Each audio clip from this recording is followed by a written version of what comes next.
तो कल की क्लास में हमने डिस्कस किया था एप्लीकेशन ऑफ डिटर्मिनेंट्स, जहाँ पे एक ट्रायंगल का एरिया कैसे फाइंड आउट करेंगे, एक स्ट्रेट लाइन की इक्वेशन कैसे लिखेंगे, तीन स्ट्रेट लाइन की कंकरेंसी कैसे चेक करेंगे, इसके ऊपर बात की थी। जहाँ पे आपका एनसीईआरटी का एक्सरसाइज 4.3 बेस्ड है।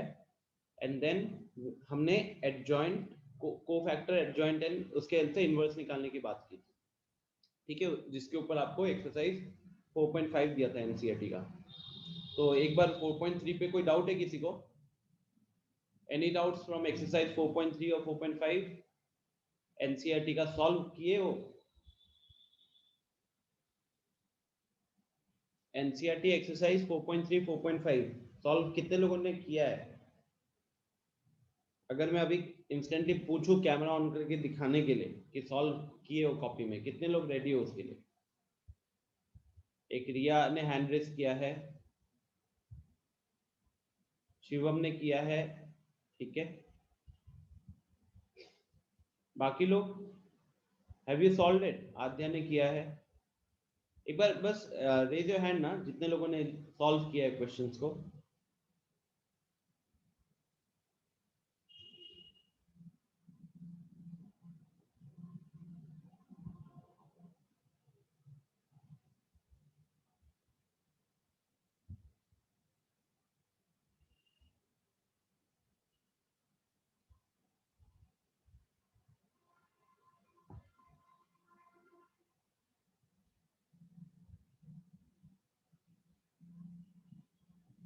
त्रिपुरारी तो होमवर्क सुनने के साथ ही साथ भाग गया।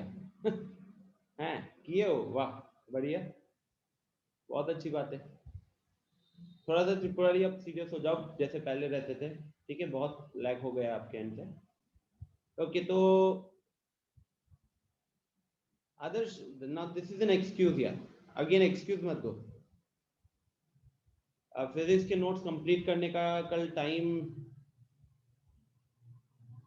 हाँ हाँ वही है।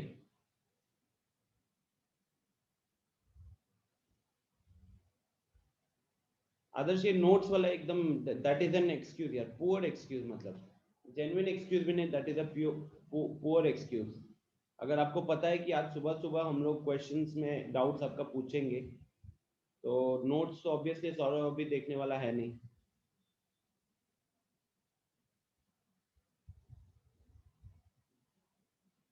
ओके सो गाइज, कोई डाउट है या आगे बढ़े? बताओ। थोड़ा सा तबीयत भी पता नहीं क्यों सही फील नहीं हो रहा। फीलिंग मेरी लो।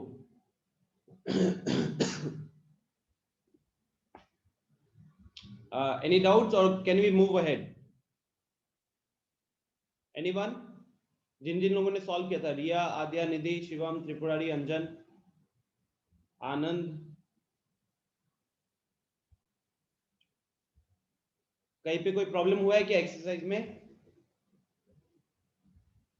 नो डाउट्स, ठीक है। Okay then let's move ahead. अच्छी बात है। सो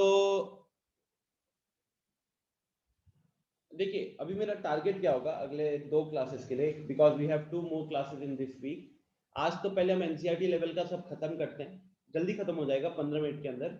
एंड देन फिर कुछ प्रैक्टिस करते हैं क्वेश्चंस, ठीक है? प्रॉब्लम सॉल्विंग करते हैं थोड़ा सा, जेई टाइप के क्वेश्चंस का। और सुनो, 2-3 चीजें अब अपने दिमाग में क्लियर रखो कि अब हमारा टारगेट क्या होना चाहिए। First of all, in 2 classes के अंदर टुडे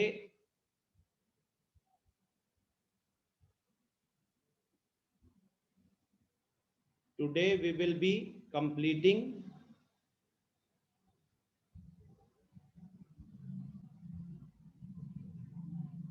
determinants फ्रॉम एनसीईआरटी, ठीक है? तो कहने के लिए हम एनसीईआरटी लेवल पे डिटर्मिनेंट्स को खत्म कर रहे होंगे। तो अब आरडी शर्मा का डीएसएस,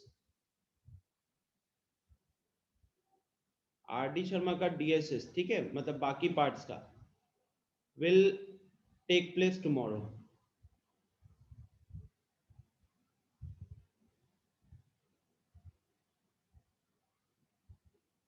टुमारो और Friday I will have to look into the schedule, ठीक है? This is going to be the first thing.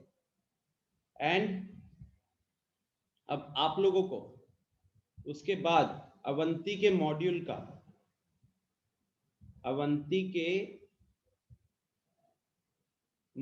का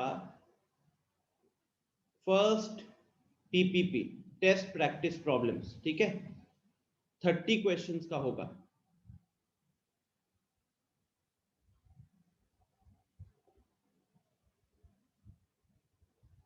30 क्वेश्चंस का होगा। इसको प्रॉपरली अकॉर्डिंग जो भी टाइम वहां पे दिया हुआ है, ठीक है ना, जो भी टाइम दिया हुआ है, आई थिंक टाइम दिया हुआ है शायद 90 मिनट्स का, देख लीजिएगा। तो आप लोगों को पहला, आज तो हम एनसीईआरटी से डिटर्मिनेंट्स खत्म करेंगे, फिर आरडी शर्मा का डीएसएस इधर it will happen on Thursday और फ्राइडे, मतलब कल या परसों। उसके बाद अवंती का मॉड्यूल का जो फर्स्ट टीपीपी होगा, मॉड्यूल के क्या है, स्टार्टिंग के क्वेश्चन नहीं कह रहा हूं मैं, टॉपिक खत्म होने के बाद we have test practice problem, ठीक है, all the questions are of JEE Mains level as of now. तो आपको उसके 30 क्वेश्चंस को 90 मिनट्स में ट्राई करना है। इसका discussion we will keep on Saturday. इसका डिस्कशन विल हैपन ऑन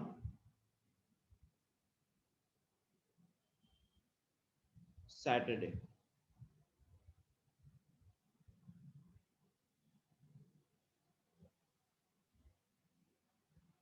हाँ हाँ, आरडी शर्मा 6.2 के बाद ही होगा ना, ऑब्वियसली 6.2 तक का हो चुका है। ओके एवरीवन, तो आरडी शर्मा में भी अगर हम बात करें तो there are going to be two things. I think वो chapter 6 from 6.3 onwards plus chapter 7। तो अब से थोड़ा सा आई थिंक हमारे सेशन को, मतलब हमारी क्लासेस को शुरू हुआ लगभग 20 दिन हो चुके हैं। ओके, अब आप में से हर एक लोग को ना अपना परफॉर्मेंस को बहुत ज्यादा इंप्रूव करने की टाइम आ गया। मतलब अब आपको स्पीड बढ़ाना पड़ेगा। आपको डेली बेसिस पे जो नंबर ऑफ क्वेश्चंस कर रहे हो, मुझे ऐसा लग रहा है वो बहुत कम है। बिकॉज अगर आज मैंने एनसीईआरटी से मान लो 20 क्वेश्चन बाय 25 क्वेश्चन दिए हैं एनसीईआरटी लेवल के, first of all JEE level के क्वेश्चंस नहीं है, तो एनसीईआरटी लेवल के क्वेश्चंस उसमें भी रिपीटिशन होती है। तो अगर 25 क्वेश्चन आप एक दिन में नहीं कर पा रहे हो तो आप बहुत अभी पीछे लैग कर रहे हो, ठीक है। तो this is going to be the plan, देख सकते हो, this plan is going to be hectic for me also.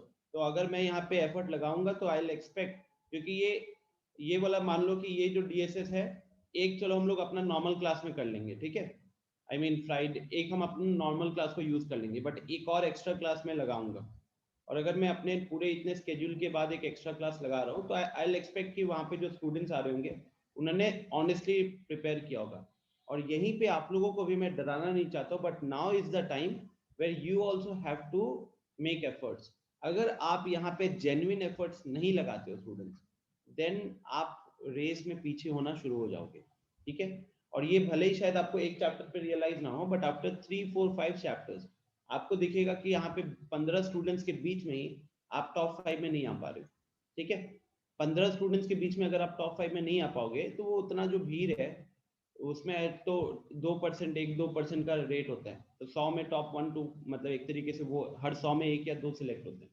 तो ऑब्वियस सी बात है कि अगर यहाँ 15 में टॉप 5 में नहीं आ सकते तो वहाँ पे 100 में 1-2 में नहीं आ सकते, ठीक है। तो इस चीज को ध्यान रखना and accordingly start working hard. And जैसे कि अब इस वीक से केमिस्ट्री भी शुरू हो गई है, तो नेक्स्ट वीक से you will be having classes of physics, chemistry and maths. तो कहीं ना कहीं आपका जो लोड होगा वो भी बढ़ जाएगा, बढ़ ही गया है एक तरीके से इस वीक से ही। तो आपको प्लान भी करना है अच्छे से और पढ़ाई भी करनी है। साथ ही साथ बाहर का एनवायरनमेंट जो है, ठीक है, if I talk about the situation, आपके नेबरहुड में पढ़ाई वाला सिचुएशन नहीं है। ऑब्वियसली मैं समझ सकता हूँ, क्योंकि आप अभी जेई को टारगेट करो, बोर्ड वाले स्टूडेंट्स भी उतना सीरियस नहीं है, उनको ऐसा लग रहा है कि पॉसिबली शायद हो सकता है जिस तरीके से ऐसा चल रहा है तो उनके भी सिलेबस में कुछ डिडक्शंस हो सकते हैं, एंड आई एम श्योर होगा। मतलब अगर if this thing goes on for 2 और 3 मोर मंथ्स ना, तो सिलेबस में कुछ ना कुछ कटेगा। लास्ट ईयर भी जो सिलेबस में आई थिंक जहां तक मुझे याद है अक्टूबर अक्टूबर कह रहा, अगस्त के आसपास में शायद हो गया था, ठीक है। तो यहाँ पे भी वो बहुत चांसेस है, बट आपके जेई में कहीं पे भी सिलेबस में कोई कटौती नहीं होने वाली है। तो you will have to keep this very clear in your mind. JEE का सिलेबस पिछले साल भी चेंज नहीं हुआ था, मतलब अब इस साल जो स्टूडेंट्स दिए उनको भी फुल सिलेबस में देना पड़ा था, और आपको भी फुल सिलेबस में ही देना पड़ेगा। तो इस चीज का ध्यान रखिएगा। नो चांस कि आपको किसी भी तरीके का फायदा मिलने वाला है वहां पे, ठीक है। बोर्ड्स के लिए जो भी होगा, you don't have to concern at all, because ultimately हमें तो जेई को टारगेट कर रहे हैं, तो हमको सारी चीजें पढ़नी है।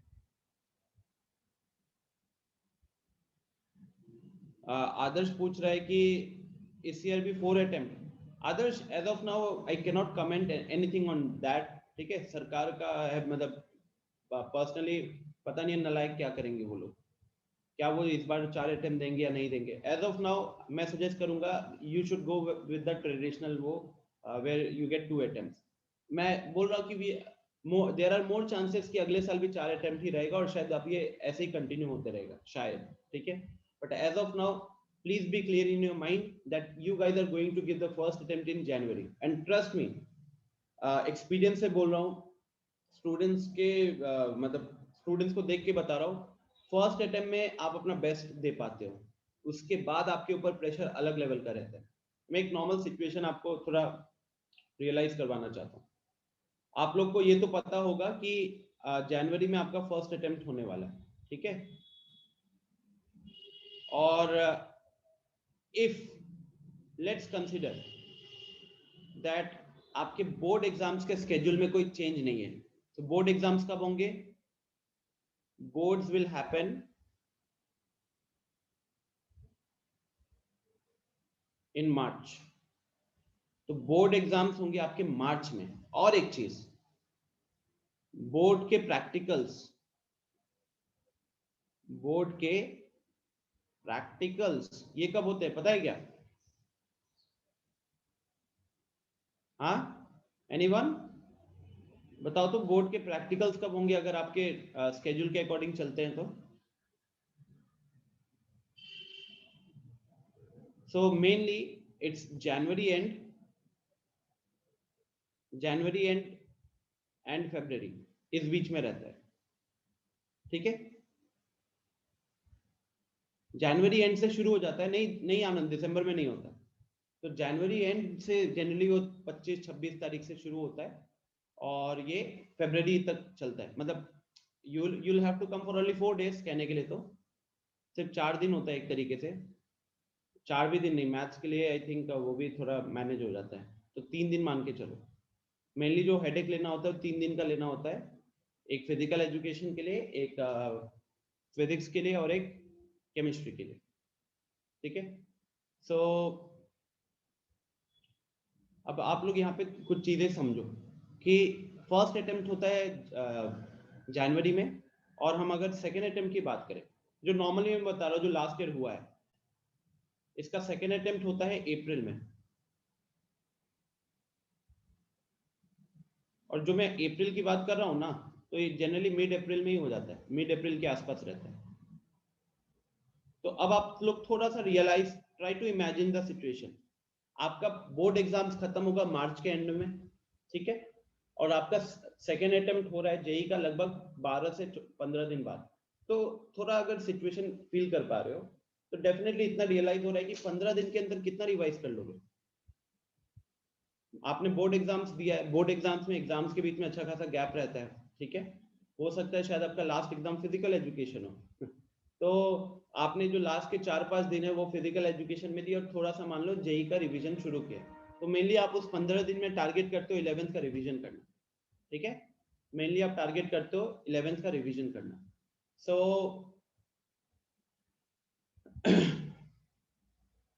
अब आप खुद ही सोच लो कि कौन सा अटेम्प्ट, क्या जनवरी वाला अटेम्प्ट में आप अपना बेस्ट दे पाओगे, कि अप्रैल वाला अटेम्प्ट में आप अपना बेस्ट दे पाओगे। ऑब्वियसली अगर जनवरी वाले अटेम्प्ट में आपने अपना बेस्ट दिया है, तो जब सेकेंड अटेम्प्ट होगा तो वहां पे सिर्फ और सिर्फ 11th के रिवीजन पे फोकस करके you can think about improving your marks. But let me tell you, जैसे हमें पता है कि जनवरी और फर्स्ट अटेम्प्ट और सेकेंड अटेम्प्ट दोनों में से जो बेस्ट स्कोर होता है उसको कंसिडर किया जाता है जेई एडवांस के लिए भी और आपके एडमिशंस के लिए भी। सो अब जो हमने ऑब्जर्व किया हुआ है स्टूडेंट्स के हिसाब से, तो जनरली उनके अगले अटेम्प्ट में मार्क्स में कोई चेंज नहीं आता है। मतलब बहुत रेयर केस सिनेरियो होता है जहां पे लोग अपना स्कोर को इम्प्रूव कर पाते हैं, बिकॉज फर्स्ट अटेम्प्ट में वो एक प्रेशर तो रहता है, बट एक माइंडसेट भी बहुत अच्छा रहता है कि we have to give our best and all. Second attempt में दे आर मोर प्रेशराइज, मतलब जितना भी हम लोग समझा ले, स्टूडेंट्स जो है अपने प्रेशर नहीं हैंडल कर पाते बहुत सारे, तो जिसके कारण उनका परफॉर्मेंस उल्टा थोड़ा सा और डिप हो जाता है। मैं आपको इसका रियल लाइफ सिचुएशन बताता हूँ यहाँ पे, ठीक है। यहाँ पे इट वाज लाइक जो हमारे टॉप परसेंटाइल जो छपरा सेंटर पे आए थे, तो दोनों का सेकंड अटेम्प्ट उनके हिसाब से अच्छा गया था, ठीक है। एंड उन्होंने अपना कैलकुलेशन वगैरह भी किया था, दे वर एक्सपेक्टिंग कि हाँ पहले उनका 95.48 था, अब उनका एक्सपेक्टिंग समवेयर अराउंड 98 के आसपास, ठीक है। संचित से हम भी एक्सपेक्ट कर रहे थे कि 98 के आसपास इधर वो आ जाएगा, बिकॉज फर्स्ट अटेम्प्ट जनवरी में दिया था, सेकेंड अटेम्प्ट फरवरी में दिया था, सॉरी यहाँ पे चेंज था ना, फर्स्ट अटेम्प्ट फरवरी में था, सेकेंड अटेम्प्ट मार्च में दिया था, ठीक है। तो मार्च में जब उन्होंने एग्जाम दिया और फिर बात किया तो they both were positive, in fact सारे लोग पॉजिटिव थे जितने भी लोगों से, क्योंकि तब सुनील सर मेनली डील कर रहे थे मैथ्स वाला part and I was focused on मेरे 12th के हीरो लोगों को पास कराने में। तो सबसे यही बात हुआ कि हाँ, संचित को मैं सेंटर पे मिला था तो उसने बोला कि हाँ सर अच्छा हुआ है, परसेंटाइल इंप्रूव होना चाहिए 2-3 परसेंटाइल, बट हुआ नहीं, थोड़ा सा कमी हो गया। निखिल के साथ भी कमी हो गया, जो 89 लाए थे वो 75-74 पे चले गए। तो मैं ये बता रहा हूँ कि जनरली स्टूडेंट्स का जो पहला अटेम्प्ट होता है वही उनका बेस्ट होता है, ये अगर हम लोग एज पर स्टैटिस्टिक्स जाए। आई एम नॉट सेइंग कि यहाँ हर एक स्टूडेंट का पहला अटेम्प्ट का स्कोर दूसरे अटेम्प्ट से ज्यादा होगा, डेफिनेटली कुछ लोगों के लिए चेंज होगा, but again that will depend ना। अगर आपके पहले अटेम्प्ट में बड़े कम परसेंटाइल है तो सेकेंड अटेम्प्ट में बढ़ाना कोई बड़ी बात नहीं है, बट अगर आपने पहले अटेम्प्ट में एक डिसेंट स्कोर किया हुआ है तो उसको बीट करना is going to be difficult, ठीक है, because of the psychological thing. I am not saying कि वो इंसान चेंज हो गया और परसेंटाइल गिर गया, द थिंग इज वो अपने प्रिपरेशन लेवल को मेंटेन करना बड़ा मुश्किल हो जाता है, ठीक है। तो एज ऑफ नाउ सब स्टूडेंट्स के लिए यही सजेशन होगा कि बिना कोई डाउट रखे अपने मन में, आदर्श मार्क्स देखो, परसेंटाइल जो है ना वो चेंज होते रहता है, मतलब अकॉर्डिंग टू तो स्केल स्कोर होता है ना, तो स्केल स्कोर के हिसाब से ये एक रेंज फिक्स है, मतलब if you want to get 95 आपको इस पर्टिकुलर रेंज में जाना है, ठीक है। तो एज ऑफ नाउ आप लोगों का टारगेट परसेंटाइल नहीं होना चाहिए, आप लोगों का टारगेट पहले चैप्टर्स होने चाहिए, ठीक है। परसेंटाइल अच्छा परसेंटाइल लाना है, बट जब तक चैप्टर्स नहीं खत्म करोगे ना, you will not get that idea. अभी जैसे कि मैट्रिक्स डिटर्मिनेंट्स खत्म हुआ है, अब आप लोग क्या करो, ये टीपीपी के 30 क्वेश्चन ट्राई तो करो 90 मिनट्स के अंदर, और देखो तो आपसे 25 क्वेश्चन बन रहे हैं कि नहीं। अगर आपसे 25 क्वेश्चन बन रहे हैं, if you get answers of 25 questions correct, then you are at a very good position, ठीक है। और क्या होता है कि पेपर्स जो रहते हैं वो हर जगह अलग अलग रहते हैं, तो आप अपने पेपर में जो स्कोर टारगेट करोगे वो दूसरे पेपर का स्कोर अलग होके, मतलब स्केल्ड होता है ना, डिफिकल्टी लेवल को सेम करने के लिए किसी फैक्टर से मल्टीप्लाई करते हैं। तो इसलिए आप लोगों का टारगेट स्कोर के ऊपर अगर बात करोगे तो किसी पेपर में 100 लाने से वो परसेंटेज आ गया था, कहीं पे 120 नंबर लाना पड़ गया था, ठीक है। तो anyways this is the situation which you are going to face, ये आप लोगों के लिए है, आपको प्लान करना है कि आप इससे कैसे फाइट करना चाहते हो, ठीक है। Am I clear everyone? ठीक है, चलो, so then let's start with the class, okay.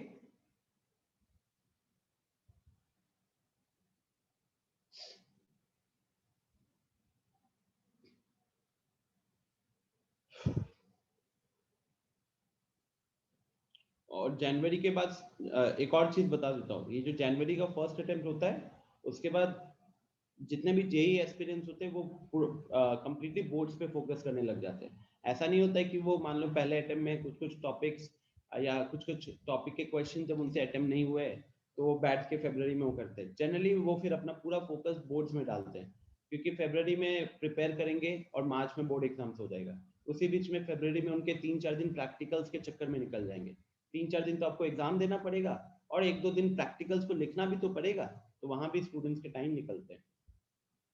ठीक है, चलो फिर guys let's start with the class. आज का जो टारगेट रहेगा ना, that will be based on, अच्छा एक minute, let me have some questions here. I think एक नया कॉन्सेप्ट शुरू करने से पहले आई वांट टू चेक।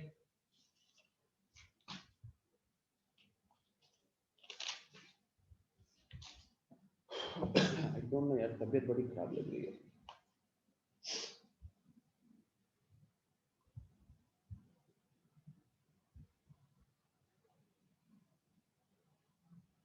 चलो एक सिंपल सा क्वेश्चन दे रहा हूं, ठीक है।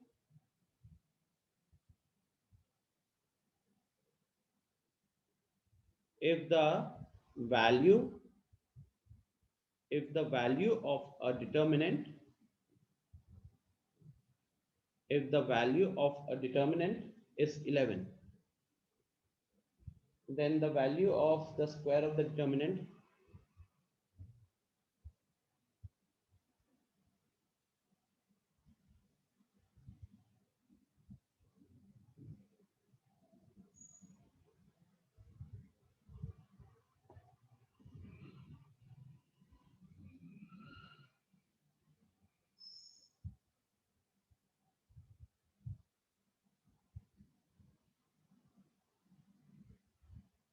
अगर एक कोई भी एक डिटर्मिनेंट की वैल्यू 11 है, तो अगर आप उस मैट्रिक्स के कोफैक्टर से जो मैट्रिक्स बनाओगे, कोफैक्टर मैट्रिक्स, उसके डिटर्मिनेंट के स्क्वायर की वैल्यू क्या होगी? अच्छा मैं एक चीज मिस कर दिया हूँ, value of the square, value of the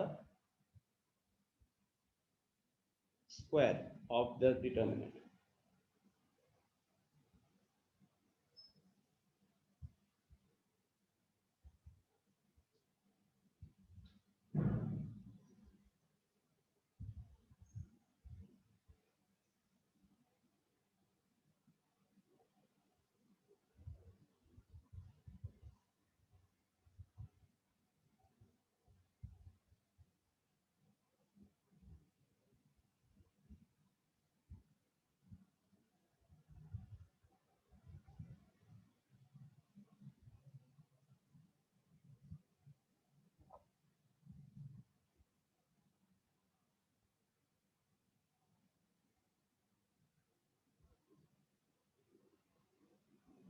अब यहाँ पे आपको ऑर्डर चाहिए होगा, ऑर्डर क्वेश्चन में ऑर्डर नहीं लिखा हुआ था, तो मान लो इफ द वैल्यू ऑफ अ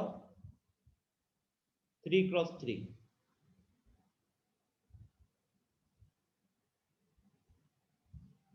ठीक है। आई थिंक सबने ये क्वेश्चन ट्राई कर ही रहे हो।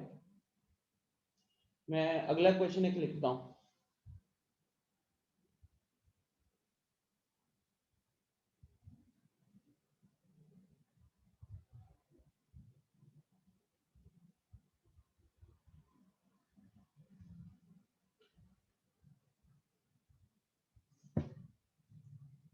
मैं यहाँ पे एक और क्वेश्चन लिखता हूँ।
Okay, so what is the situation?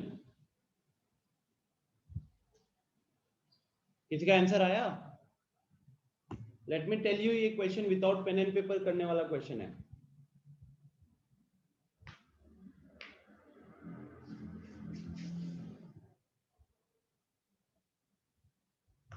गलत है निधि? मतलब प्रोसेस एक बार चेक करो, क्वेश्चन पढ़ो दोबारा। बाकी लोग? आनंद सेम, आपका आंसर निधि जितना ही आया है, दोनों आनंद का।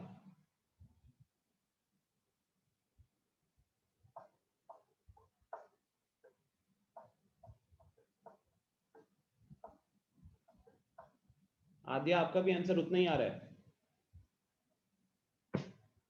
एक छोटी सी चीज मिस कर रहे हो आप लोग, वो देखो, वो जो ग्रीन कलर से लिखा हुआ है उससे इफेक्ट नहीं आएगा क्या?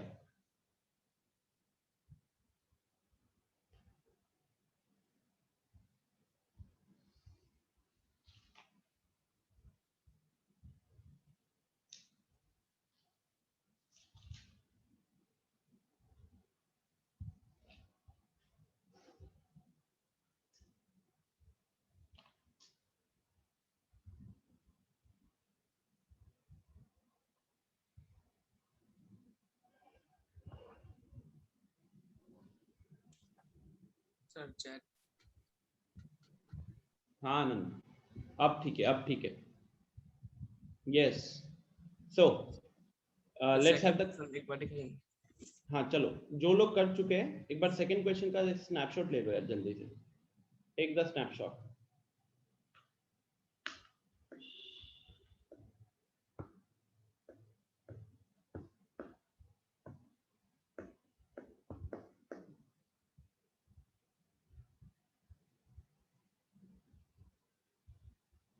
ठीक है,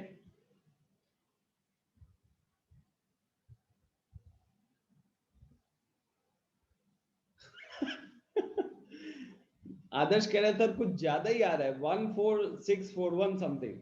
अरे आदर्श वही आंसर है। ओके, नाउ देखो कुछ सिंपल प्रॉपर्टीज यहाँ पे यूज हो रही है। सबसे पहले यार, हम लोगों ने बात किया हुआ था, हमने लास्ट क्लास में पढ़ा था कि एडजॉइंट ए, कोई भी मैट्रिक्स होता है ना एडजॉइंट, उसका एडजॉइंट का जो डिटर्मिनेंट होगा that will be equal to determinant A का पावर n-1। ठीक है, where n is the order of matrix, n is the order of matrix. ठीक है, फर्स्ट थिंग। अच्छा, एक और प्रॉपर्टी हमने देखी हुई है कि determinant of A is equal to determinant of A transpose, determinant of A is equal to determinant of A transpose. याद है आपको ये चीज?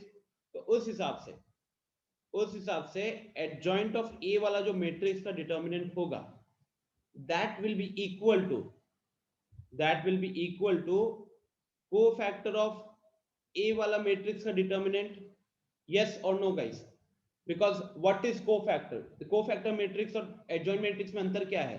cofactor मैट्रिक्स को ही जब ट्रांसपोज करते हैं तो हमको क्या मिलता है? adjoint मैट्रिक्स मिलता है। तो अगर हमने ये प्रॉपर्टी पढ़ी हुई है डिटर्मिनेंट के स्टार्टिंग क्लास में कि एक डिटर्मिनेंट का ट्रांसपोज कर देते हो, याद करो सबसे पहला प्रॉपर्टी, जितने भी हमने प्रॉपर्टीज करे थे ना, प्रॉपर्टीज ऑफ डिटर्मिनेंट, सबसे पहला प्रॉपर्टी क्या कहता है कि अगर आप एक डिटर्मिनेंट का ट्रांसपोज करते हो तो, सॉरी, एक मैट्रिक्स का ट्रांसपोज करते हो तो उससे उसके डिटर्मिनेंट की वैल्यू पे कोई चेंज नहीं आता है। तो इसे हम ये कह सकते हैं कि एक कोफैक्टर मैट्रिक्स और एक एडजॉइंट, दोनों ही केस में उसका डिटर्मिनेंट का वैल्यू क्या रहेगा? दोनों ही केस में डिटर्मिनेंट का वैल्यू रहेगा सेम। ठीक है, बात समझ में आ रही है त्रिपुरारी? ये समझ में आ रहा है? रीजन समझ में आ रहा है? बताओ।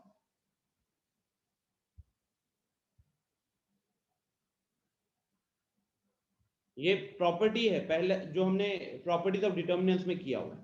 ठीक है, तो इस हिसाब से आपको क्वेश्चन क्या पूछ रहा है? आपको बोला हुआ है कि एक 3x3 का डिटर्मिनेंट का वैल्यू 11 है, तो अगर आप उसके कोफैक्टर मैट्रिक्स, उसके कोफैक्टर मैट्रिक्स के डिटर्मिनेंट का स्क्वायर का वैल्यू पूछा हुआ है, तो ये तो फिर बड़ा आसान हो जाना चाहिए, क्योंकि अब अगर हम इसको और इसको यूज करें, ठीक है, इसको और इसको यूज करें, तो हम कह सकते हैं कि मेरा कोफैक्टर मैट्रिक्स का डिटर्मिनेंट भी कितना होगा, A to determinant A to the power n minus 1 होगा, है कि नहीं?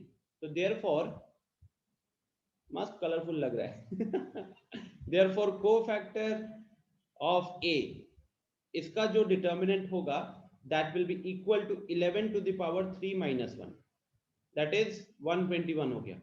और आपको क्वेश्चन क्या पूछ रहा है, आपको क्वेश्चन इसका स्क्वायर का वैल्यू पूछ रहा है, मतलब इस डिटर्मिनेंट का स्क्वायर का वैल्यू पूछ रहा है। तो कोफैक्टर के डिटर्मिनेंट का square that will be equal to 121 का square and which is equal to 14641।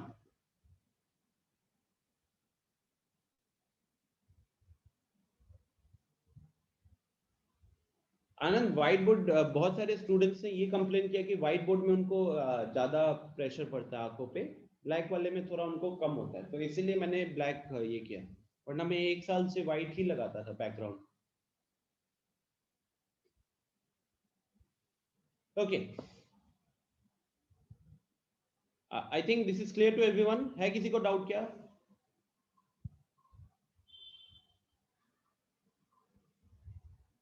दीप, निधि, रिया, समझ में आ गया? It was a simple question, right? Completely based on properties.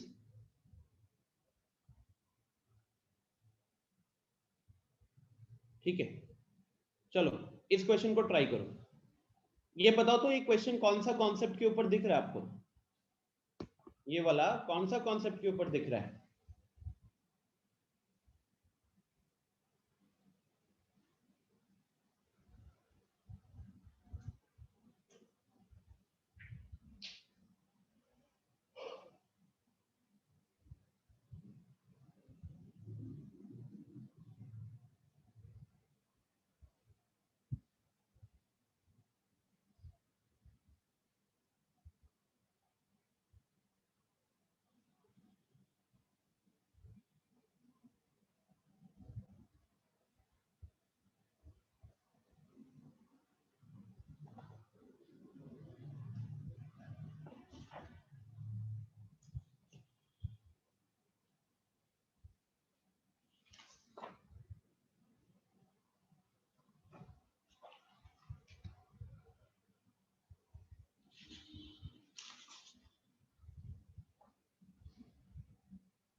Exactly, so this is the question based on factor theorem. Exactly, Nidhi and Anjan ने इस चीज को सही पकड़ा हुआ।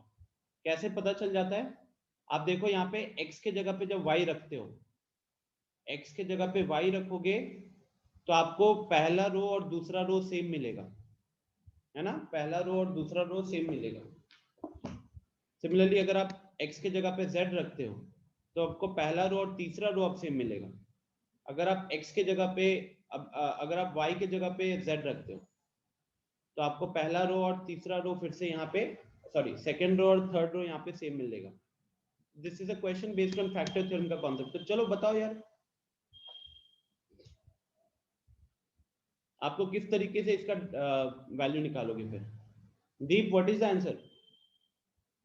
Again guys, it's a simple 1 mark, मतलब 1 मार्क कह रहा हूँ, 1 मिनट के अंदर सॉल्व होने वाला क्वेश्चन है।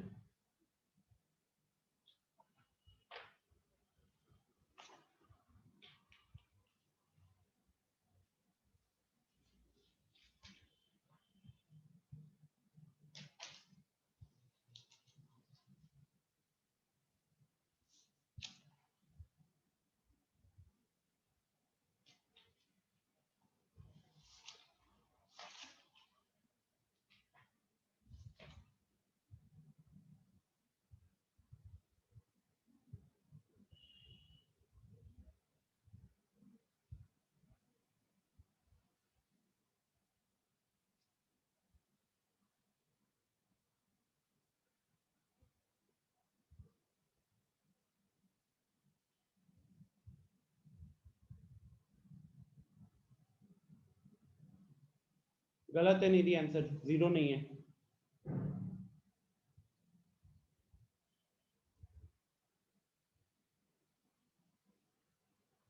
गलत। आनंद। गाइस सबसे पहले ये बताओ, फैक्टर थ्योरम में ये तो हम लोग को कैसे मिलता था? ये कहीं ना कहीं हम लोग को वो सब्स्टिट्यूशन करके मिलता था, राइट? बट एक चीज से हम शुरुआत करते थे, दैट वाज डिग्री ना, कुछ डिग्री से हम शुरुआत करते थे। हाउ डू वी डिसाइड कि हमारा फैक्टर्स में कितना डिग्री रहेगा? कैसे डिसाइड करते थे, याद करो। ये जो डिटर्मिनेंट की वैल्यू को जब हमने फैक्टर्स के फॉर्म में लिखा है, डिटर्मिनेंट की वैल्यू को हमने जब ये फैक्टर्स के फॉर्म में लिखा है, तो ये वैल्यूज जो आ रही है इसका डिग्री से कोई लेना देना था ना, डिटर्मिनेंट के अंदर का। यस सर, उनके वेरिएबल का डिग्री। लेकिन तो यहाँ पे अगर आप उस हिसाब से देखोगे तो हम ये कह सकते हैं कि exactly diagonal elements, very good. तो आपको कहीं ना कहीं डायगोनल एलिमेंट्स की डिग्री को देखना होता है। तो यहाँ पे हमारे डायगोनल एलिमेंट्स कौन कौन से हैं? ये वाले हो गए ना। तो इसका डिग्री क्या दिख रहा है आपको? डायगोनल एलिमेंट्स का डिग्री कितना दिख रहा है? एलएचएस में से अगर हम डिग्री की बात करें तो can I say this is equal to n plus n plus 2 plus n plus 3। कितना हो गया ये? 3n प्लस 5 हो गया। और आरएचएस में आपको डिग्री कितना दिख रहा है? अगली चीज, आरएचएस में बताओ डिग्री कितना दिख रहा है?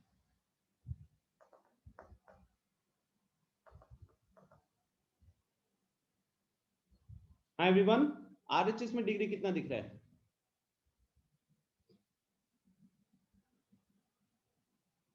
सिद्धांत अगेन आज नहीं है यार। नहीं अंजन, 1 नहीं आरएचएस में डिग्री, आदर्श शार्ड भी नहीं है। देखो शिवम कितना दिख रहा है डिग्री? राघवेंद्र कितना दिख रहा है? शिवम सही है, आद्य गलत, आनंद गलत, दीप गलत। देखो गाइस यहाँ पे कॉमन टेंडेंसी क्या होगी लोगों का आंसर देखो। आपको पता है इस क्वेश्चन का सबसे पहला ऑप्शन क्या होता? इस क्वेश्चन का सबसे पहला ऑप्शन होता n का वैल्यू शायद -2/3। मैं बता रहा हूं क्योंकि लोग क्या करते, लोग यहाँ पे 3n plus 5 is equal to 3 करते, ठीक है। But what is the ground reality? आप लोगों ने ये तो सही पहचाना कि ये डिग्री 1 का है, दिस इज द डिग्री 1, ये 1 डिग्री का है, ये भी 1 डिग्री का है, ठीक है। Yes Adarsh, now it's correct. Nidhi सही अब। लेकिन ये देखो 1/x 1/y 1/z, तो कहीं ना कहीं ये एक्सप्रेशन का डिग्री कितना हुआ? दिस अभी के लिए हम क्या बोल सकते हैं? दिस इज ऑफ -1 डिग्री ना, क्योंकि वेरिएबल नीचे है ऊपर थोड़ी है। तो पहले हम 3 फैक्टर्स थे, उनका डिग्री था इंडिविजुअली 1, तो 1 प्लस 1 प्लस 1 3 हो गया। और ये लास्ट वाला फैक्टर का डिग्री -1 है, लास्ट वाला फैक्टर का डिग्री -1 है, तो इसलिए यहां पे क्या लिखोगे? 3 - 1 2, ठीक है। आप लिखोगे 3 - 1 2 एंड नाउ अब आपको बस सॉल्व करना है। So 3n plus 5 is equal to 2 करोगे, 3n इज इक्वल टू -3 होगा और यहां से n का वैल्यू आ जाएगा -1, ठीक है। आया समझ में?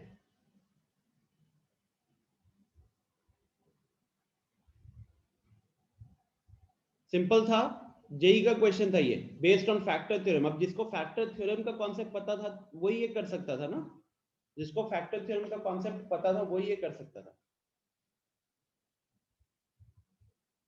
चलो आई थिंक थोड़ा सा वार्म अप हो गया है, अब बढ़ते आगे। थोड़ा सा पहले वो सिस्टम ऑफ लीनियर इक्वेशंस वाला पार्ट देख लेते हैं, ठीक है। सिस्टम ऑफ लीनियर इक्वेशंस वाला पार्ट देख लेते हैं। अच्छा उससे पहले बताओ, आई थिंक ये क्वेश्चन आपने ट्राई सर किया वो दोनों को इक्वेट कैसे किए, मतलब डिफरेंस जीरो ये कैसे बोल सकते हैं?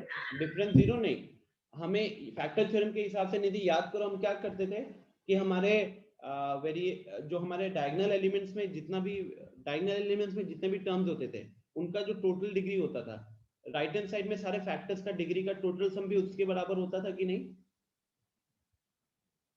Yes sir. ठीक है, तो अब आपने अगर देखा कि हमने LHS में हमारा टोटल डिग्री बन रहा है 3n+5 और हमारा RHS में टोटल डिग्री बन रहा है 2, तो दोनों डिग्री का वैल्यू सेम होना चाहिए कि नहीं? Yes sir. ठीक है, यहां से सॉल्व किए हम लोग। Okay okay guys, then let's move forward. अभी पहले ना थोड़ा सा एक वो वाला पार्ट कवर कर लेते हैं जो हमें इंपॉर्टेंट है बोर्ड्स के प्रोस्पेक्ट से। इनवर्स ऑफ अ मैट्रिक्स, जहां पे हम एडजॉइंट का हेल्प लेंगे। तो उसके लिए मैं सबसे पहले थोड़ा सा वापस आई थिंक ये वाला पार्ट तो मैं कर चुका ना, हाँ ये वाला पार्ट तो हम लोग कल कर चुके हैं, राइट? ये वाला पार्ट हम कर चुके हैं। आई थिंक ये स्लाइड भी मैंने दिया हुआ था, तो यहाँ पे कोई दिक्कत किसी को नहीं हुआ होगा। आज मुझे एप्लीकेशन करना है, राइट? हाँ, आज मुझे एप्लीकेशन करना है। ओके, तो now this part is again important with respect to your NCERT। Application के क्वेश्चन तो जेई में भी खूब आते हैं, उसका एक अलग क्वेश्चन का सेशन रखना पड़ेगा। बट सबसे पहले NCERT इससे क्या पूछता है?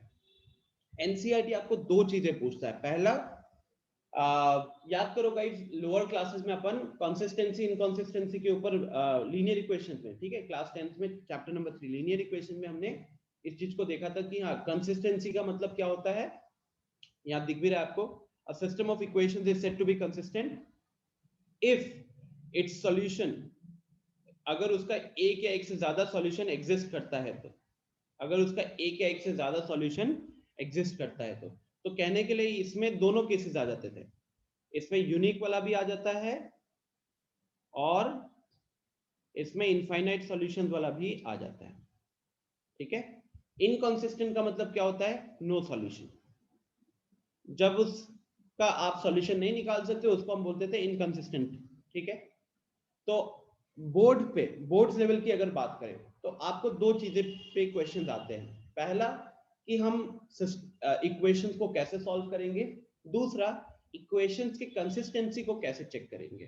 ठीक है, तो कंसिस्टेंसी को चेक करने का एक अलग प्रोसेस है, और ये जो देख रहे हो ना यहाँ लिखा भी हुआ है कि in this section we shall discuss application of determinants and matrices for solving the system of linear equation in 2 or 3 variables। ये एक पार्ट है, ठीक है, this is one part, and for checking the consistency of the system of linear equations।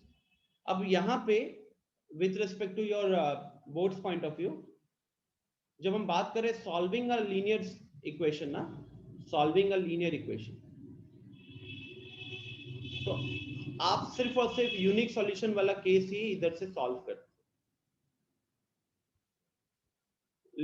In fact अगर आप थोड़ा सा rewind करोगे तो क्लास 10th में भी क्या होता था, क्लास 10th में भी हम कहीं ना कहीं यूनिक सॉल्यूशन वाला केस को ही सॉल्व कर पाते थे, और बाकी वाले केसेस सॉल्व नहीं होते थे। हम लिख देते थे कि यहाँ पे रेशियो सबका बराबर है तो इनफाइनाइट हो गया, यहाँ पे a1/a2 equal b1/b2 not equal to c1/c2 हो रहा है तो वो नो सॉल्यूशन का केस हो गया। तो सिमिलरली यहाँ पे भी हम एक्चुअली में जो सॉल्यूशन निकाल पाते हैं मैट्रिक्स मेथड और डिटर्मिनेंट के हेल्प से, वो सिर्फ और सिर्फ यूनिक सॉल्यूशन के केस में ही निकाल पाते हैं। ठीक है, अब वहां पे एक पर्टिकुलर प्रोसेस होता है जो हम फॉलो करते हैं। उससे पहले एक चेक कर लेते हैं कि इसका सॉल्यूशन निकलेगा कि नहीं। पहले हम चेक कर लेते हैं कि सॉल्यूशन निकलेगा कि नहीं। यूनिक सॉल्यूशन का कंडीशन होता है, उस कंडीशन को पहले वेरीफाई करते हैं और उसके बाद हम मूव ऑन करते हैं एग्जैक्ट सॉल्यूशन फाइंड आउट करने में। ठीक है, अच्छा एक और चीज ध्यान रखिएगा, यही जो मैं केस स्टडी की बात किया था ना कुछ क्लासेस पहले, तो यहां ही से अगर केस स्टडी आना है ना चैप्टर 3-4 से, तो वो इधर से आएगा। इधर से क्यों आएगा? बिकॉज केस स्टडी में they try to take real life situations. ठीक है, रियल लाइफ प्रॉब्लम्स बेस्ड होता है। तो केस स्टडी के भी क्वेश्चंस में क्या है, मतलब यहाँ पे अगर बात करो तो we are actually concerned on solving the linear equation. और आप लोगों को भी याद होगा लीनियर इक्वेशंस में जितने भी वर्ड प्रॉब्लम्स होते थे वो सिर्फ और सिर्फ रियल लाइफ सिचुएशंस के ऊपर बेस्ड थे, चाहे वो डिस्टेंस के ऊपर का क्वेश्चन हो, चाहे वो प्रॉफिट एंड लॉस के ऊपर का क्वेश्चन हो।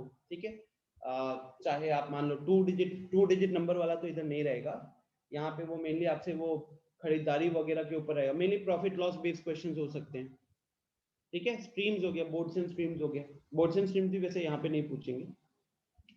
तो केस स्टडी के लिए बड़ा कंटेंडर है, तो आपको इस क्वेश्चन के सॉल्व करने के हर एक स्टेप को पता होना चाहिए, क्योंकि वो हर एक स्टेप को एक एक नंबर का क्वेश्चन भी बना देगा। ठीक है, तो चलिए हम अब डिस्कस करते हैं कि आप इसका सॉल्यूशन कैसे निकालोगे। सबसे पहले how will you find the solution. तो गाइस सॉल्यूशन फाइंड आउट करने के लिए सबसे पहले तो आपको क्या मिलेगा, क्वेश्चन पढ़ोगे, क्वेश्चन पढ़ने के बाद इस तरीके से 3 इक्वेशन बन जाएंगे, या तो 2 इक्वेशन होता है या 3 इक्वेशन होता है। बोर्ड्स में क्योंकि ज्यादा नंबर का क्वेश्चन रहता है तो हमेशा 3 इक्वेशंस रहते हैं ऑलवेज। तो अब आप पहले इस 3 इक्वेशंस को बनाओगे based on the word problem, based on the word problem, ठीक है। एंड देन आपको यहां से 3 मैट्रिसेस बनाने हैं। एक आया ए मैट्रिक्स, एक होगा जिसको एक्स मैट्रिक्स और एक बी मैट्रिक्स। ये जो ए मैट्रिक्स होता है इसको हम बोलते हैं कोएफिशिएंट मैट्रिक्स, इसको हम बोलते हैं कोएफिशिएंट मैट्रिक्स, ठीक है। ऐसे याद रख सकते हो कि इसमें बेसिकली तीनों वेरिएबल्स एक्स वाई जेड उनके कोएफिशिएंट्स को लिखते हो and you follow a particular order. जैसे कि सारे एक्स कोएफिशिएंट्स को आपने एक कॉलम में लिखा, सारे y कोएफिशिएंट्स को आपने अगले कॉलम में लिखा और सारे z कोएफिशिएंट्स को आपने अगले कॉलम में लिखा। फिर जो आपका ये x होता है कैपिटल X, ये मैट्रिक्स आपका एक्चुअली वेरिएबल वाला मैट्रिक्स होता है जिसके अंदर हम वो जो वेरिएबल्स की वैल्यू फाइंड आउट करने वाले हैं उसको हम उसको लिखते हैं। ध्यान रखिएगा किस तरीके से लिखा जा रहा है, रो वाइज लिखा है कि कॉलम वाइज लिखा हुआ है, क्योंकि यहाँ पे स्टूडेंट्स की टेंडेंसी होती है कोएफिशिएंट मैट्रिक्स तो एकदम प्रॉपर्ली समझ जाते हैं। वो देखते हैं कि यार ये देखो ये a1 a2 a3 है तो इधर भी a1 a2 a3 है, यहाँ b1 b2 b3 है तो यहाँ भी b1 b2 b3 है, यहाँ c1 c2 c3 है तो यहाँ भी c1 c2 c3 है। ये तो एकदम मतलब कंफ्यूजन नहीं होता उनके माइंड में। कंफ्यूजन होता है बहुत बार ये एक्स वाई जेड इक्वेशन में लिखा हुआ है, मतलब एक तरीके से एक रो में लिखा हुआ है, लेकिन यहाँ पे जब आप वेरिएबल्स को कंसीडर करते हो तो कॉलम वाइज लिखा हुआ है। ऐसा क्यों, वो थोड़ी देर में बात कर लेंगे। और लास्ट में आता है बी मैट्रिक्स। तो B matrix is basically the constant, सारे कांस्टेंट्स जो होते हैं आप उसको लिखते हो यहाँ पे। एक और चीज अगर आपने ऑब्जर्व किया है तो हम लोग जब क्लास 10th में जब डील करते थे तो the standard form was something like this, ax plus by plus c is equal to 0। तो आपको बोला जाता था कि कांस्टेंट को आप लेफ्ट हैंड साइड लेकर आ जाओ। यहाँ पे अगर ऑब्जर्व करोगे तो इस प्रोसेस में सारे कांस्टेंट्स को राइट हैंड साइड रखा गया, ठीक है ना, सारे कांस्टेंट्स को इक्वेशंस के राइट हैंड साइड में रखा हुआ है। नाउ अब अगर मैंने ए एक्स और बी मैट्रिक्स आइडेंटिफाई कर लिया है, अगर आप ही से पूछा जाए कि एक्स वाले मैट्रिक्स को हमने रो मैट्रिक्स क्यों नहीं बनाया, तो आपका आंसर होना चाहिए बिकॉज हम अल्टीमेटली इस इक्वेशन से ही मैट्रिसेस बना रहे हैं। तो हमको इस तरीके से लिखना है ताकि किसी भी दो मैट्रिक्स को, जैसे ऑब्वियसली बी मैट्रिक्स में आरएचएस वाला कांस्टेंट वाला पार्ट है, तो ए को जब हम एक्स के साथ मल्टीप्लाई करेंगे, जैसे यहां दिख रहा है आपको, ए को जब एक्स के साथ मल्टीप्लाई करेंगे तो that should be equal to B matrix. अब आप ही सोचो गाइस कि matrix multiplication is done row into column ना, रो इनटू कॉलम वाला टाइप चलता है। तो इसीलिए यहाँ पे इसको कॉलम के फॉर्म में लिखा गया है ताकि जब आप इसको मल्टीप्लाई कर रहे होगे तो a1 का मल्टीप्लिकेशन होगा x के साथ, b1 का मल्टीप्लिकेशन होगा y के साथ, c1 का मल्टीप्लिकेशन होगा z के साथ। सिमिलरली अगले के लिए भी a2x b2y c2z हो जाएगा। सिमिलरली लास्ट वाले के लिए भी उस तरीके से चलेगा। तो दिस इज द रीजन जो कि ये इस तरीके से लिखा हुआ है। इनफैक्ट जो हमने मैट्रिक्स का सबसे पहला एक्सरसाइज था वहां पे इफ यू रिमेंबर कुछ 2-3 इस तरीके के वर्ड प्रॉब्लम्स थे जहां पे वो आपसे कह रहा था कि represent this in the matrix form, represent the given situation in terms of matrix form। तो वहां पे भी आपको एक छोटा सा डिसीजन लेना होता था कि आप उसको लिखोगे कैसे, मल्टीप्लिकेशन करना है तो रो वाइज लिखोगे या कॉलम वाइज लिखोगे। याद कीजिएगा कुछ इंटरेस्ट वाले क्वेश्चन मुझे याद आ रहे हैं, ठीक है। तो फर्स्ट ऑफ ऑल आपको जब भी इसके क्वेश्चन मिलेंगे आप क्वेश्चन पढ़ते हो, 3 वेरिएबल्स अज्यूम करते हो और उसके बाद उनका इक्वेशन बनाते हो पहले और उसके इक्वेशन के बेसिस पे मैट्रिक्स बनाते हो, ठीक है। तो कहीं ना कहीं मुझे इस मैट्रिक्स को सॉल्व करना होता है। अब यहाँ पे दिस, ये तो हमारा क्या है, this is my A matrix, this is my X matrix and this is my B matrix, right. अब कहीं ना कहीं मुझे यहाँ से एक्स मैट्रिक्स के अंदर का एलिमेंट, अगर मैं इसको दोबारा यहाँ पे एक बार लिख दूं, ax is equal to b, what is my target, मेरा दिमाग में क्या चल रहा है, to find the elements of x, है ना। मेरे दिमाग में अल्टीमेटली क्या चल रहा है, to find the elements of x from this equation, जो इक्वेशन अभी है ax is equal to b वाला। तो ऑब्वियस सी बात है स्टूडेंट्स कि हमें x को सबसे पहले तो अकेला करना पड़ेगा।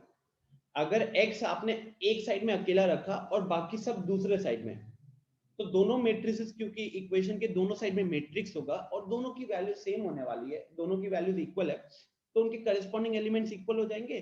तो हम वहां से वो जो वेरिएबल्स है एक्स वाई जेड, उनका हम फाइंड आउट कर सकते हैं वैल्यू। तो पहला टारगेट यहाँ पे क्या रहने वाला है, पहला टारगेट रहेगा कि to replace a that is getting multiplied to x।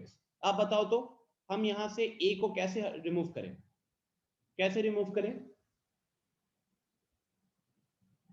Sir A inverse से दोनों तरफ मल्टीप्लाई एग्जैक्टली तो अगर हम दोनों जगह प्री मल्टीप्लाई करते हैं, ठीक है, pre multiply post multiply, I think सबको अब अंतर तो समझ में आ गया है।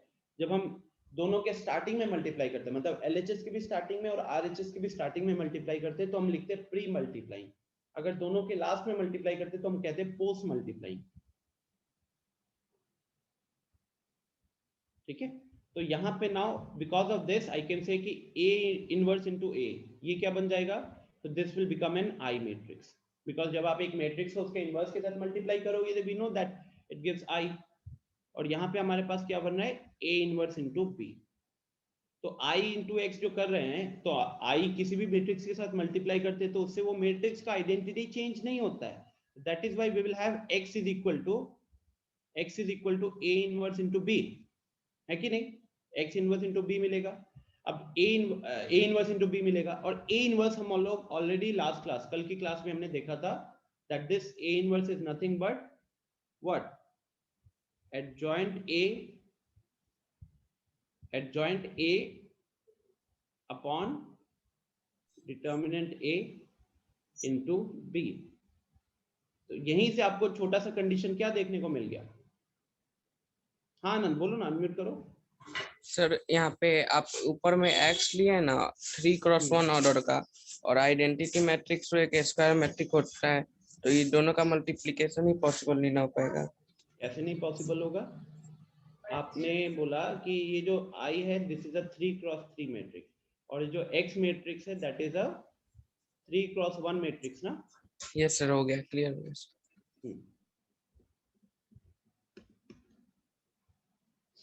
ठीक है स्टूडेंट्स, तो यहां से आपको ये सबसे पहले क्या दिखा, कंडीशन क्या दिखा? आप अगर उसका यूनिक सॉल्यूशन निकालना चाहते हो तो आपका सबसे पहले कंडीशन क्या दिख रहा है, सब कोई फील कर पा रहे हो?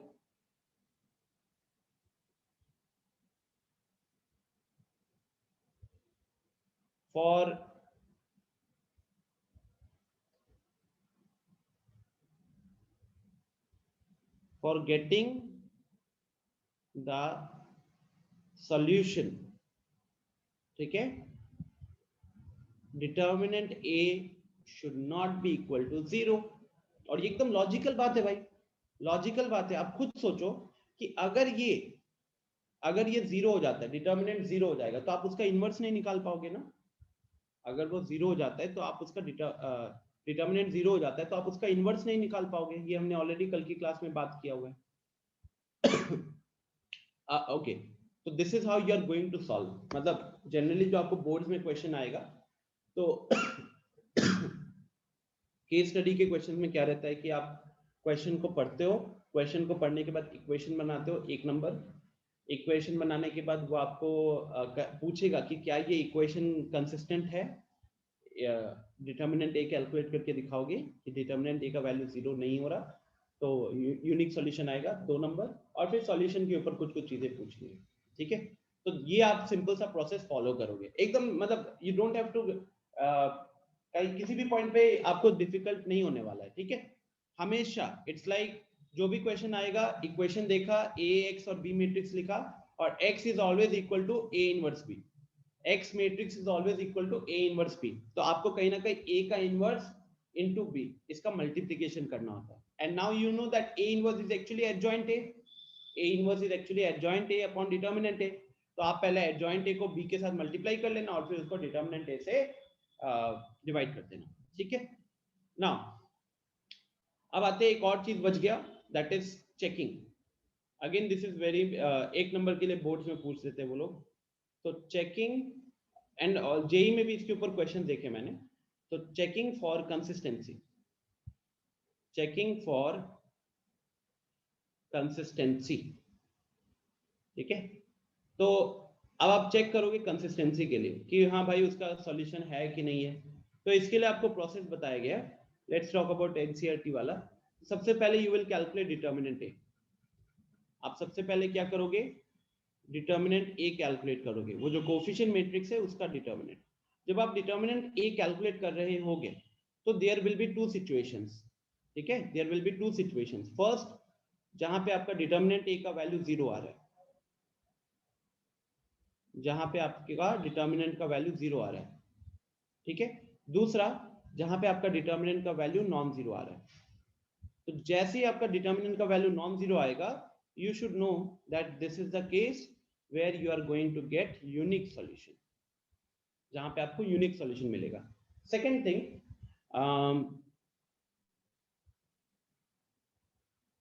जब डिटर्मिनेंट ए का वैल्यू 0 होता है तो उसमें आपको फर्दर एक स्टेप और करना पड़ेगा, फर्दर एक स्टेप और करना पड़ेगा। फिर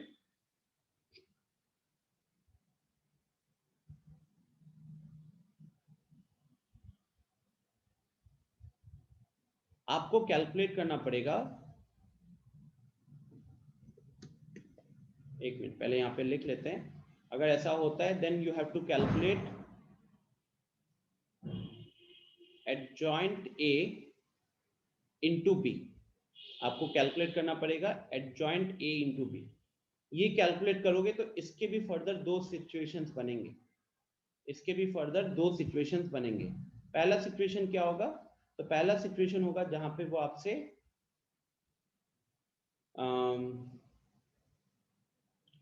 पहला सिचुएशन होगा जहां पे आपका एडजॉइंट ए इंटू बी ये भी 0 आ रहा है। सो इन दैट केस आप लिखोगे नो सॉल्यूशन, ठीक है। एंड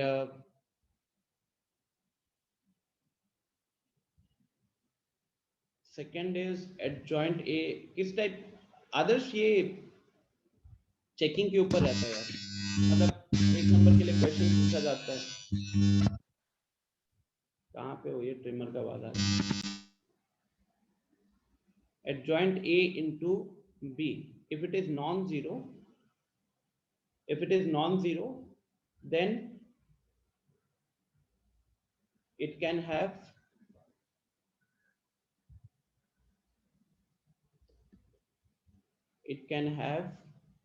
infinite solution,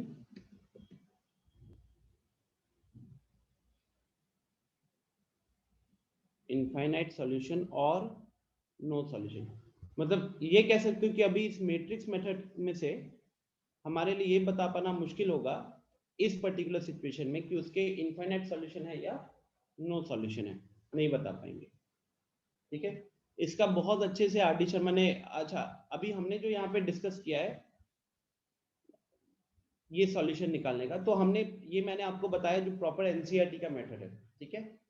प्रॉपर जो एनसीईआरटी का मेथड है आपको वहां पे दिखेगा, आर डी शर्मा में उन्होंने यूज किया है ये वाला मेथड। एक तरीके से याद है आप लोगों को क्रॉस मल्टीप्लिकेशन मेथड होता था, तो क्रॉस मल्टीप्लिकेशन मेथड से वो जो ऊपर वैल्यूज आती थी और नीचे जो वैल्यूज आते थे उन वैल्यूज को अल्टीमेटली वो होते क्या थे, एक बार अगर उसके बारे में बात कर ले तो कहीं ना कहीं याद करना, थोड़ा सा try to remember how did you find the solution using cross multiplication method. तो वो क्रॉस मल्टीप्लिकेशन मेथड को वो आर डी शर्मा में उसने एक्सप्लेन किया हुआ है, तो I leave that for you, ठीक है। As of now system of मतलब जो लास्ट एक्सरसाइज है 4.6 की अगर बात करें तो you will be asked two questions. एक होता है सॉल्यूशन निकालना, तो सॉल्यूशन निकालने के वाले में आप सिर्फ यूनिक सॉल्यूशन वाला ही निकालोगे, ठीक है। दूसरा चेकिंग के ऊपर, how to test whether the system is consistent और इनकंसिस्टेंट। तो उसके लिए टेस्टिंग में आपको क्या बताया गया है, बोला गया कि सबसे पहले आप डिटर्मिनेंट ए कैलकुलेट करोगे। If the determinant A is coming out to be non-zero, तब तो यूनिक सॉल्यूशन है। लेकिन अगर वो इक्वल टू 0 आता है then you are going to perform calculate the value of adjoint A into B, इसका मल्टीप्लिकेशन करोगे। अगर ये मल्टीप्लिकेशन एक जीरो मैट्रिक्स आता है तो इन दैट केस आप लिखोगे दैट नो सॉल्यूशन होगा। लेकिन अगर ये नॉन जीरो होता है देन आप लिखोगे it can have infinite solution और नो सॉल्यूशन। ठीक है, इनफाइनाइट सॉल्यूशन और सर केवल इनफिनिट सॉल्यूशन का कोई केस नहीं है? इनफाइनाइट सॉल्यूशन का केस अगर हम इसके हिसाब से बात करें जो हमारे एनसीईआरटी में दिया हुआ है उसके हिसाब से नहीं है, ये देख सकते हो। एक तो बस बोल सकते कि अगर आइडेंटिकल हो तो इनफाइनाइट सॉल्यूशन हो। क्या चीज आइडेंटिकल? सर इक्वेशन, जैसे एक इक्वेशन हो गया x plus Y plus Z is equal to 1 और एक 2x plus 2y plus 2z is equal to 1, तो वो तो नो सॉल्यूशन का केस है वैसे। ठीक है, सॉरी सर 2 इज इक्वल हाँ टू 2। तो अब वही वही पे बात हो जाती है कि हम लोग इसको कैसे चेक करेंगे। ठीक है, हम तो जो प्रोसेस हमें बताया गया हम मैट्रिक्स का मल्टीप्लिकेशन कर रहे हैं ना। ठीक है, तो इसको याद रखिएगा, इसके ऊपर मैंने बहुत बार क्वेश्चन देखे, स्टूडेंट्स कंफ्यूज हो जाते हैं। तो ठीक है, it's just a 1 mark thing, मतलब आई एम नॉट सेइंग कि इसमें कुछ ज्यादा ये है, but it's an easy 1 marks to lose. Okay, and मैं चाहूंगा कि एक बार आप लोग आर डी शर्मा को देखो, उसने जो क्रॉस मल्टीप्लिकेशन मेथड को एक्सप्लेन किया, थोड़ा खुद से समझने की कोशिश करो, it's not at all difficult. आप देख सकते हो कि इसके बाद एक्सरसाइज 4.6 शुरू हो गया। 4.6 में पहले 6 क्वेश्चन को कंसिस्टेंसी चेक करने के ऊपर है, और उसके बाद है सॉल्व करने वाला यूजिंग मैट्रिक्स मेथड। ये सब सॉल्व करने में टाइम बर्बाद मत करना, एक दो सॉल्व करना, और मिसलेनियस जरूर कंप्लीट कीजिएगा। ठीक है, मिसलेनियस एक्सरसाइज कहीं भी वो नहीं होना चाहिए। और जो मैं कह रहा था केस स्टडी वाला, तो ये देखिए, this is a very important question, very important question for your case study, because एकदम रियल लाइफ सिचुएशन है। कॉस्ट ऑफ 4 kg प्याज, 3 kg वीट, 2 kg चावल, 60 rupees. Find the cost of each item per kg by matrix method. This is a perfect real life situation. तो case study के लिए बिल्कुल पूछा जा सकता है। ठीक है, तो अभी आपका काम होगा 4.6 एंड 4.7 को खत्म करना, ऑल द क्वेश्चंस। सबसे पहले एनसीईआरटी को इसका खत्म करना, and then R D Sharma को खत्म करना। बोर्ड में मिसलेनियस से क्वेश्चंस आते हैं, बोर्ड में मिसलेनियस से क्वेश्चंस आते हैं, आप स्किप नहीं कर सकते। ठीक है, सारे क्वेश्चंस देख लीजिएगा, मिसलेनियस का कोई क्वेश्चन नहीं छूटना चाहिए। और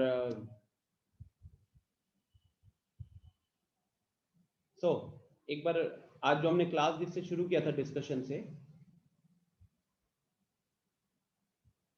कि आज तो हमने डिटर्मिनेंट्स को एनसीईआरटी लेवल पे खत्म कर लिया है। आर डी शर्मा का डीएसएस, मतलब अब आपका basically there will be 2 DSS, NCERT plus R D Sharma. तो वी विल ट्राई कि इस वीक में हमारे पास एक और क्लास है, उसको यूज करेंगे, और एक दो एक्स्ट्रा क्लासेस लगेगा। ठीक है, मैं एक बार कंफर्म करके बताता हूँ, थर्सडे और Friday. I have to look into my schedule, किस दिन हम 6:30 शाम से क्लास शुरू कर सकते हैं। दीप, आई थिंक आप लेट आए थे थोड़ा, इसको फॉलो कर लीजिएगा। This is going to be the plan for this week. Avanti के मॉडल का टीपीपी ट्राई करना है 30 questions exactly in 90 minutes. Okay, की वगैरह भी वहां पे दिया हुआ रहता है, इसको ट्राई करना है। इसका डिस्कशन करेंगे हम सैटरडे को। ठीक है, तो इनफैक्ट एक टीपीपी रखे या दो रखे, अभी एक ही रखते हैं, एकदम क्लियर माइंड से आप लोग करना। सर आनंद, इस मैंने मॉडल में एक ही टीपीपी दिया है। एक ही दिया हुआ है क्या? ठीक है, मतलब कितने क्वेश्चन दिए हुए हैं निधि उसमें? सर 30। 30 दिया हुआ है। ठीक है, तो अभी उस 30 को ट्राई कीजिएगा। ठीक है, उस 30 को ट्राई कीजिएगा। और मैंने पीडीएफ आई थिंक आप लोगों को भेज दिया था ना? Yes sir. हाँ आनंद, मैंने पीडीएफ दोनों ग्रुप पे भेजा हुआ है, देख लेना वहां से। ठीक है, चलो, तो मैं अभी, हम लोग के पास टाइम है, अभी हम लोग थोड़ा क्वेश्चंस करते हैं, और ठीक है, कुछ क्वेश्चंस करते हैं।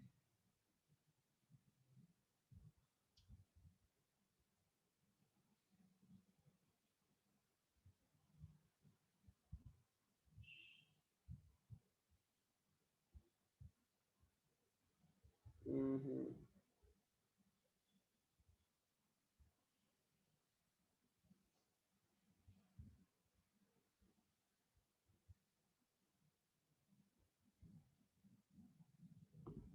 Okay, so now the question is,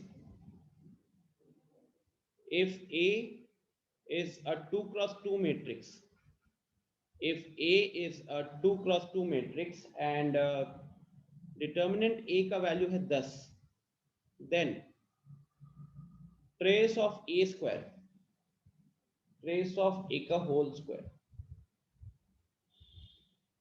minus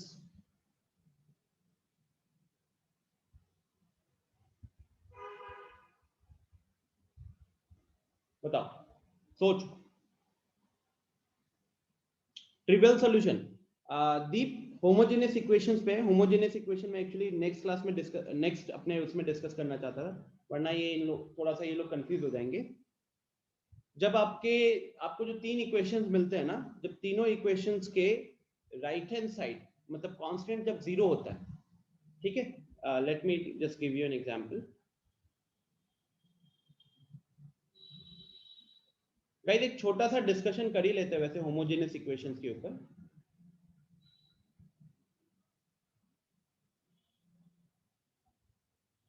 ये होमोजेनियस इक्वेशंस आपको बोर्ड्स में नहीं चाहिए। जब आपके पास कुछ ऐसा सिचुएशन बन रहा है, a1x plus b1y plus c1z is equal to 0, then a2x plus b2y plus c2z is equal to 0 and a3x plus b3y plus c3z is equal to 0। अब यहाँ पे पहली चीज ये होती है कि हमारा जो RHS है उसके सारे कांस्टेंट्स कहने के लिए 0 है। तो क्लियरली अगर मैं आप लोगों से पूछूं कि इस इक्वेशन को देखकर एक सॉल्यूशन बताओ, इस इक्वेशन को देखकर एक सॉल्यूशन बताओ, आपका आंसर क्या आएगा एवरीवन?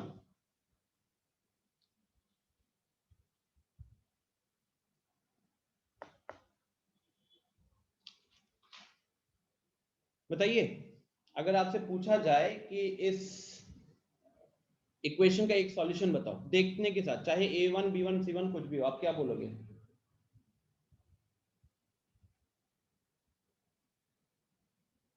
एग्जैक्टली निधि, एग्जैक्टली राघवेंद्र, आपको क्या दिख रहा है? एक्स वाई जेड, जब तीनों को यहाँ पे 0 रखेंगे, x, y, z, जब तीनों को 0 रखोगे तो ये क्या हो रहा है? इक्वेशन सेटिस्फाई हो रहा है ना, इक्वेशन सेटिस्फाई हो रहा है। तो this solution is called as trivial solution. इसी को ट्रिवियल सॉल्यूशन बोला गया है, ठीक है। अब यहाँ पे a1 b1 c1 पे डिपेंड ही नहीं कर रहा कहने के लिए, क्योंकि इसका RHS 0 है, तो ये सॉल्यूशन हमेशा ट्रू होगा। So this is called as a trivial solution and any other solution deep will be called as a non-trivial solution, ठीक है? Any other solution will be called as a non-trivial solution।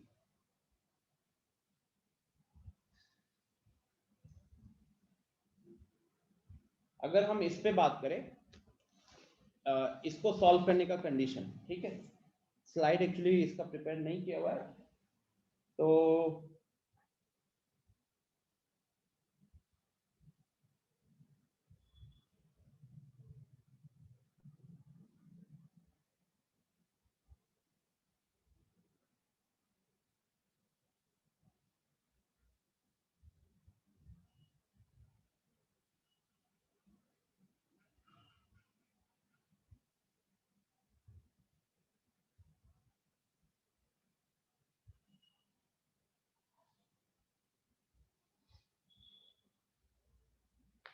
अच्छा ये भी उसी तरीके से काम कर लोगे, डिटर्मिनेंट कैलकुलेट करके यहाँ पे भी वही चीज काम करेगा, ठीक है। इसके ऊपर क्वेश्चन है जो हम लोग अगली क्लास में डिस्कस करेंगे, ठीक है। We have some question here, but as of now वो मैं चाहता हूँ कि पहले आप लोग एक बार उसको खत्म कर लो NCERT लेवल को, सो दैट NCERT आदि शर्मा खत्म कर लो, फिर मैं ये एक्स्ट्रा चीजों का डिस्कशन करूंगा, ठीक है। चलिए ट्राई कीजिए इस क्वेश्चन को जल्दी से, टेल मी द आंसर।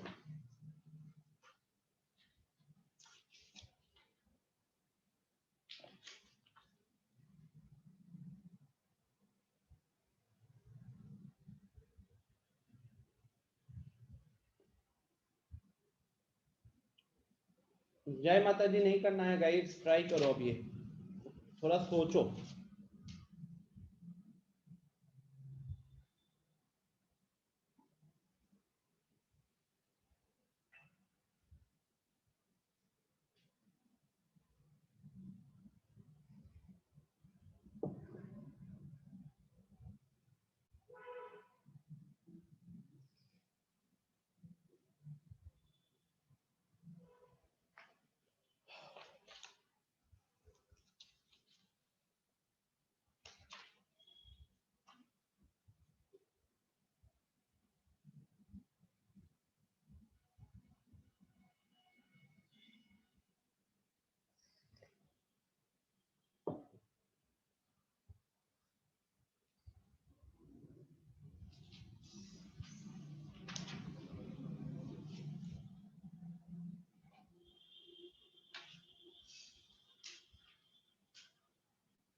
और किसी का आंसर आया अभी तक?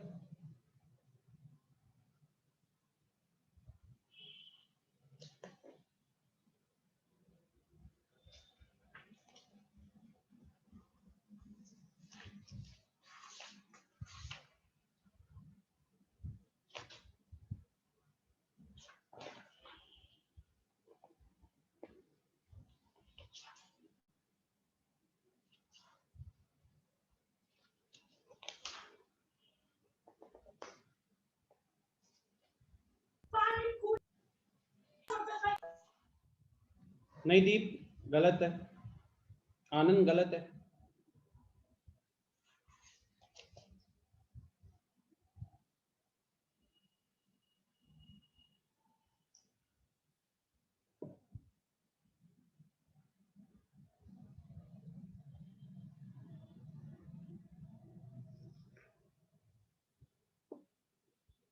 गाइस जब भी एक 2x2 मैट्रिक्स के ऊपर इस तरीके के क्वेश्चंस आते हैं ना, ऐसी कोई प्रॉपर्टी नहीं है। सबसे पहले आप देख लो वहां ऐसी कोई प्रॉपर्टी है नहीं जो आप लगाओगे, तो you will have to do the calculation in this case.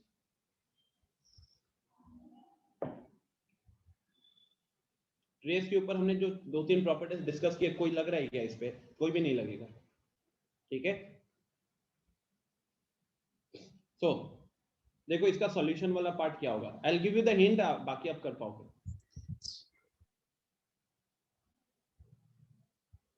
तो ए मैट्रिक्स जो है, मान लो कि उसके अंदर एलिमेंट्स है ए बी सी डी, ठीक है, उसके अंदर के एलिमेंट्स है ए बी सी डी। तो अगर आप यहाँ पे इससे इसके हिसाब से डिटर्मिनेंट कैलकुलेट करोगे तो क्या आएगा, ये आएगा A D minus B C. A D minus B C का वैल्यू आएगा 10 के बराबर, ठीक है। नेक्स्ट, अब आप यहाँ पे ट्रेस, ठीक है, अगर हम कहें ट्रेस ऑफ ए, अच्छा उससे पहले एक बार ए स्क्वायर कैलकुलेट कर लेते हैं। ए स्क्वायर क्या होगा, A B C D into A B C D,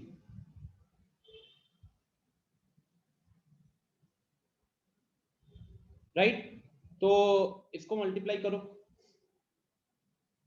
इसको मल्टीप्लाई करो। हम सारा एलिमेंट नहीं लिखेंगे क्योंकि हमको ए स्क्वायर का भी ट्रेस के बारे में सोच रहे हैं, तो मैं इसके डायगोनल एलिमेंट्स को लिखता हूं। तो वो क्या दिख रहा है मेरे को, A square plus B C, और यहां क्या दिखेगा, सेकेंड रो सेकेंड कॉलम, तो C B B C plus D square दिखेगा, ठीक है।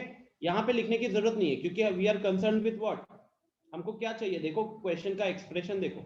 तो क्वेश्चन के एक्सप्रेशन के हिसाब से ट्रेस ए का square minus trace of A square, ठीक है।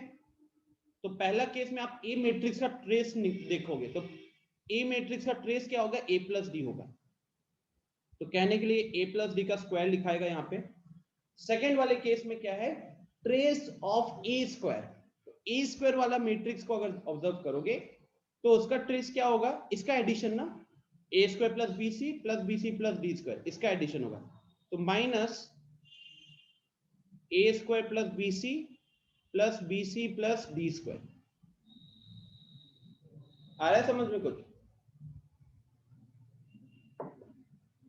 सो अब जब आप इस ब्रैकेट को ओपन करते हो, A square plus D square plus 2ad हो गया, और ये जब ब्रैकेट ओपन करते हो तो minus A square minus D square minus 2bc हो गया, जिसके कारण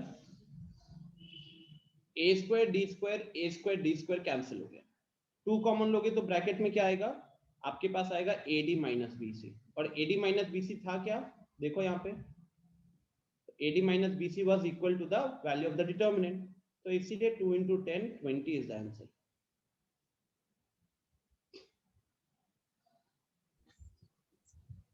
सर अगर कोई एग्जांपल लेके करते हैं तो उससे आ जाएगा आंसर? आ जाएगा, वहां पे भी ट्रू होगा। उसी से किया नहीं आया है। क्या एग्जांपल लियो मैट्रिक्स? सर लिखे तो रो 1 का एलिमेंट है 1 1 और रो 2 का है 1 और 11। रो 1 का एलिमेंट है 1 1 और रो 2 का है 1 और 11, ठीक है। अब अगर आप पहले इसका स्क्वायर कर, यहाँ पे अगर आप ट्रेस देखते हो यहाँ पे अगर आप ट्रेस देखते हो तो ट्रेस का वैल्यू कितना हो गया, 12 हो गया, ठीक है। अगर आप यहाँ ए स्क्वायर कैलकुलेट करते हो,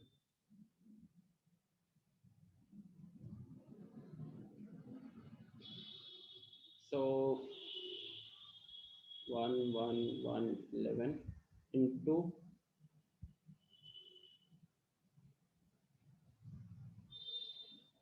यहाँ हो जाएगा कितना, 112, फिर 1 + 11 12, फिर यहाँ भी 12 और यहाँ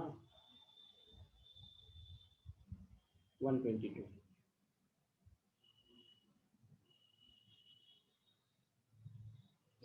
सर हाँ तो ऐसा करने का जरूरत ही क्या, हम लोग के पास तो वैल्यू आ चुका है ना 2 × AD - BC, तो उसी में पुट कर देंगे तो आ नहीं जाएगा। नहीं, ये तो एक आंसर हो गया, ये तो यही आंसर है। वो आनंद अपना मेथड बता रहा है कि उसने जिस तरीके से ट्राई किया। ये जो ऊपर दिख रहा है ना आपको, दिस इज द सॉल्यूशन।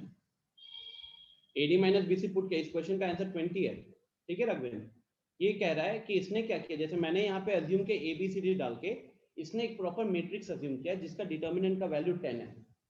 इसने एक प्रॉपर मैट्रिक्स अज्यूम किया जिसका डिटर्मिनेंट का वैल्यू 10 है और उसने उसी के हिसाब से एलिमेंट्स को रखा है। तो 1 1 1 11 देख सकते हो कि यहाँ पे जब डिटर्मिनेंट कैलकुलेट करोगे तो आ रहा है 10, ठीक है। अब आनंद, यहाँ पे हमारे पास एक्सप्रेशन था ट्रेस ऑफ ए का whole square minus trace of A square, ठीक है। यही था ना एक्सप्रेशन, एक बार वेरीफाई कर लेते हैं। हाँ, अब पहले वाले में अगर ट्रेस की बात करें तो था 12, 12 का स्क्वायर करेंगे तो कितना हो रहा है, 144 हो रहा है, ठीक है। माइनस यहाँ पे देखो आनंद, अगर आप इसके डायगोनल एलिमेंट्स क्या है, 2 और 122 है, इसको ऐड करोगे तो कितना आ रहा है, यही करोगे ना। क्लियर हो गया। Yes sir. सिली मिस्टेक किए फिर से हैं। Yes sir. बताओ, ये देखो, ये महान व्यक्ति ने क्या किया है, 2 + 122 को कितना लिखा है इसने अपनी कॉपी में, मैं समझ पा रहा हूँ, इसमें ये लिखा है और इसलिए चैट में कह रहा था 0 ही आ रहा है। बताओ क्या सिली मिस्टेक किया। गाइस, आप इस तरीके के assumptions बिल्कुल कर सकते हो, बिकॉज अगर ये ट्रू होना पड़ेगा ना तो it has to be true for all cases. अब जैसे मैंने एक जनरल केस लिया ABCD करके, इसने क्या किया, थोड़ा सा स्मार्टली काम किया, इसने वैसे ही वैल्यूज डाल दिए जिसका डिटर्मिनेंट कैलकुलेट करना आसान है। मेरा ABCD के टर्म्स में आ रहा था, इसने उस तरीके का लिया और देखो सेम आंसर आएगा। It's like it has to be true for all cases ना। ऐसा तो नहीं होगा कि मेरे assumption में मैंने भी तो अज्यूम किया है, तो अगर इसका assumption भी उसी के अकॉर्डिंग चल रहा है, मेरा assumption भी किसके अकॉर्डिंग था, मेरा भी assumption था कि इसका जो डिटर्मिनेंट का वैल्यू है दैट इज इक्वल टू 10, और इसने भी उस तरीके से एलिमेंट लिया और क्वेश्चन सॉल्व होगा। बस सिली मिस्टेक्स मत करना, ठीक है। तो आज की सभा यही समाप्त करते हैं। Hopefully will have the DSS tomorrow. आज ही लग जाओ यार, आज ही लग जाओ, जो मैंने काम दिया है। आज आपका टारगेट क्या होना चाहिए, NCERT से 4.6 4.7 मतलब मिसलेनियस खत्म करना, RD शर्मा पूरा खत्म कर लेना। RD शर्मा में 2 चीजें हैं, डिटर्मिनेंट्स भी है, एडजॉइंट एंड इनवर्स है, और उसके बाद TPP करना है। आनंद PDF अभी थोड़ी देर में कर देंगे, मतलब लेट्स से कि क्लास खत्म होता है 5 मिनट के अंदर कर दूंगा, इससे जल्दी चाहिए, ठीक है। तो चलो guys, I am ending the session here, bye bye. Do complete the work because you have got a lot of work and it is going to stay the same from next week, ऐसे ही चलेगा। निधि कह रही है कि sir ABCD को BCAD लिख सकते हैं, बिल्कुल लिख सकते हो निधि, बिल्कुल।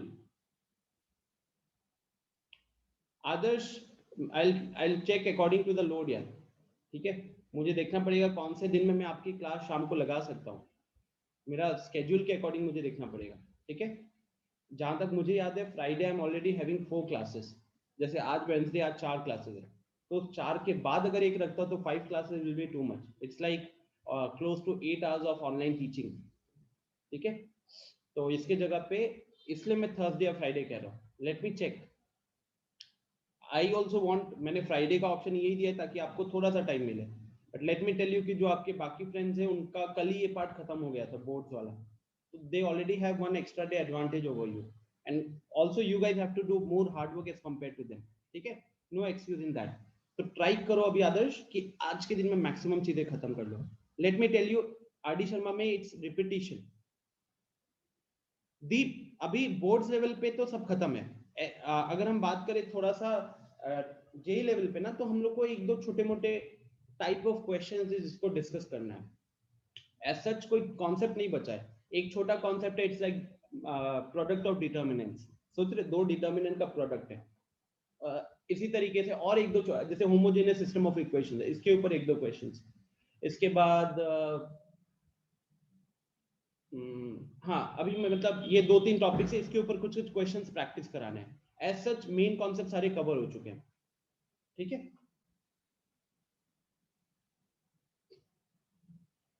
चलो फिर बाय एवरीवन, यहीं पे एंड करता हूँ.